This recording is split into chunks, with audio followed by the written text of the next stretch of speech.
Hi everyone, welcome back to Watch It Played. My name is Rodney Smith, and I wanted to shoot a little bit of a wrap-up or conclusion video to our playthrough of Specter Ops. Now, when we were playing, Luke, as the agent, was secretly recording his movements on a sheet similar to this one.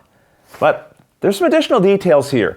Let's take a closer look. Plaid Hat Games has made available the movement sheets on BoardGameGeek, so I printed one out, typed in Luke's name and all of the movement locations that he went to during our playthrough, and these are represented by the black dots that you see here.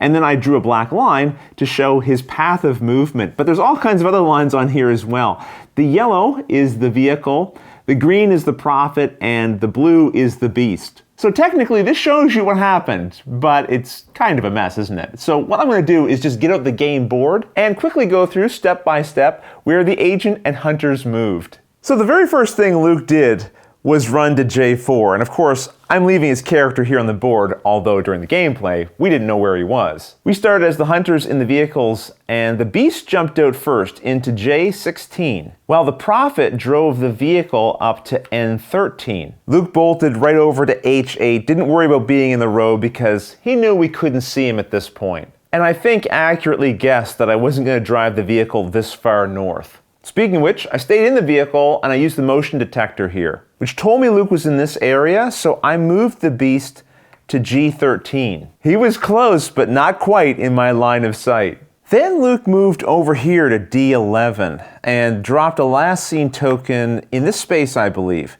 Now, what was interesting was we didn't know what kind of agent Luke was at this point. So we didn't realize that when Luke announced, hey, I'm going to be completing an objective next turn, that he wasn't actually directly adjacent to an objective like you'd normally have to be, because the Blue Jay can activate objectives up to 2 spaces away. This led me to think that moving to E10 was going to give me probably line of sight to the agent. But of course, I was surprised when I found out, no, I don't see the agent. Then I had the prophet drive down to N15 and, oops, I hopped out right here. Now, the thinking was that if Luke completed the objective, he was probably going to want to run. And with line of sight along this road and this road, he wouldn't be able to leave this area without me knowing exactly which direction he was going. On his next turn, he completed the objective, and then he ran to B14. And I ran the beast to C13, but couldn't see him. If I remember correctly, I moved 3 spaces so I could use my sniffing ability to see if Luke was within 4 spaces of me. And sure enough, he was. I then moved the prophet here.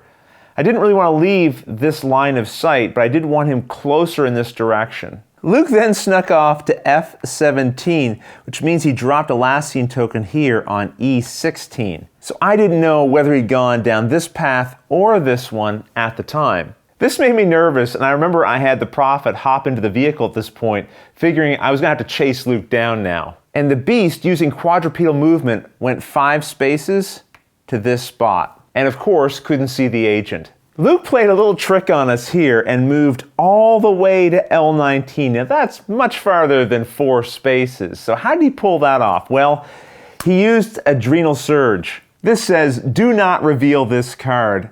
This turn, you may move up to 6 spaces. Rotate this card 90 degrees to show that it has been used. So we got a little tip-off that something happened, but we didn't know exactly what. The beast moved to G21. This was a nice spot because there was line of sight down here, although that really wasn't necessary, but also all the way along here. The prophet, meanwhile, drove to K23 and stayed in the vehicle. I didn't realize Luke was over in this area. I thought for sure he was somewhere in here, and that way by being in the car, we could see all the way up this street and down here, so there was no way he could escape our sight. I remember this next turn very well because Luke announced, oh, on my next turn, I'm going to be completing the objective.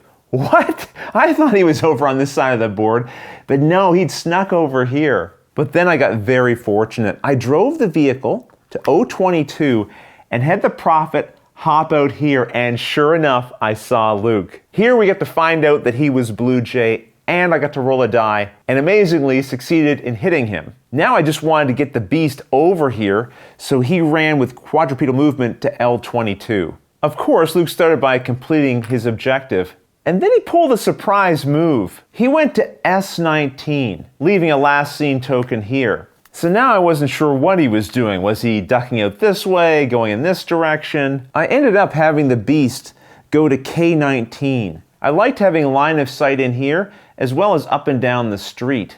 But just to guard the other directions, I moved the Prophet to T23, thinking that Luke might head in that direction. Well, I wasn't wrong there. Luke ended up moving to W23, dropping the last seen token here. But now the beast was far out of the way. So we brought him into P19, and the Prophet moved to W21, getting actual line of sight once again to Blue Jay. And we rolled another hit. Oh yes, and I believe Luke would have announced on the previous turn that he was going to be completing an objective. So at the start of this turn, he completed this objective and then ran to S25.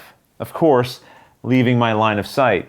The Prophet ran over here to T21. I was hoping to catch a glimpse of him, but of course I didn't. And the beast, eager to finally get into this fight again, ran 5 spaces to R24 using quadrupedal movement. Again, no line of sight, but look how close we were. Things got squirrely again because Luke put his last seen marker here, and when the beast, I went running over to P27 to try to find him. No line of sight. I also ended up keeping the Prophet here just to keep line of sight on the road and up and down along this corridor. What I didn't realize is once again, Luke had played a trick on us.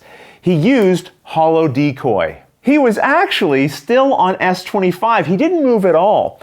But this ability allows him to place a last seen token within 4 spaces of Blue Jay's current location, sending me off on a wild goose chase. So despite hunters being all around, Luke now moved to Q23 knowing that he had thrown me off the scent. My concern now was that Luke had completed 3 of the 4 objectives. He just needed to exit. The beast, I ran over here to R25. I believe I might even have, well, I'm sure I did use the sniff ability there to see if the beast could pick up Luke's scent. I would have been told yes. I also had the Prophet moved to P21, which looking at this now, I realize how close I'd been to spotting Luke. Primarily though, I think I was trying to block off the space behind the Prophet here, P20, and stay along the road. I'd say it was here that Luke probably made his first real mistake. He ended up going to Q19, but he passed by the Prophet and then to here.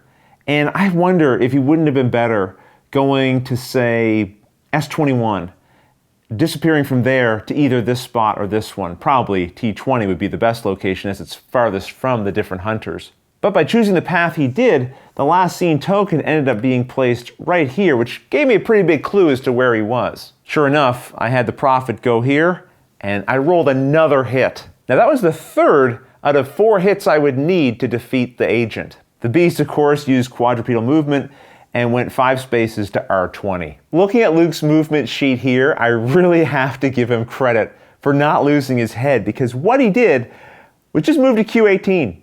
That left the last seen token here, and of course made me assume he's panicking, he's running as far as he can. But no, he just dropped out of sight. Well, I had the beast go to U17, and of course I didn't see anything there. Now I was getting worried, because if he got past me now, it was going to be hard for me to catch up to him. So I ran the Prophet to the vehicle. Oh, and that wasn't the only clever thing Luke did on that previous turn, because at the start of his next turn, he announced to me that I was stunned as the beast because he had played the proximity mine. This is another piece of equipment you don't reveal when you use it.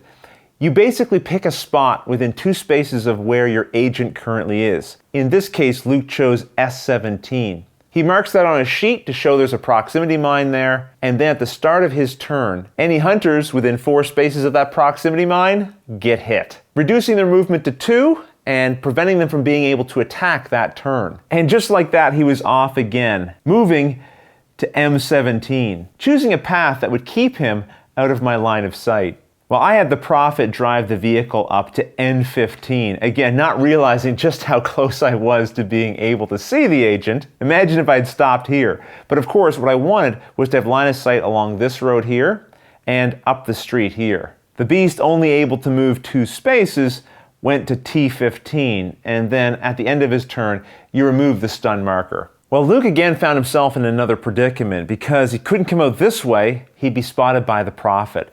So he did a smart move and just backed over here, where it was very unlikely that I would be in his line of sight. And I also think he didn't move any farther than that because he would have ended up in the street and then was concerned that if I brought the prophet over, well, I'd be able to see him. I didn't end up moving. Instead, I used my motion detector here. And of course, that told me that Luke was in this direction. I didn't like where my beast was, and ultimately had to use quadrupedal movement to go to P13. Nothing to hang around for now. Luke ran to H18.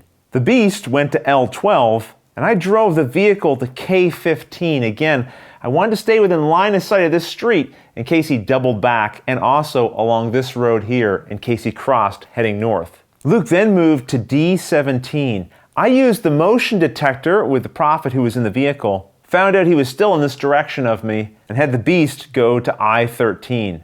If I remember correctly, I only moved 3 spaces because I wanted to use his sensing ability to see if Luke was within 4 spaces of me.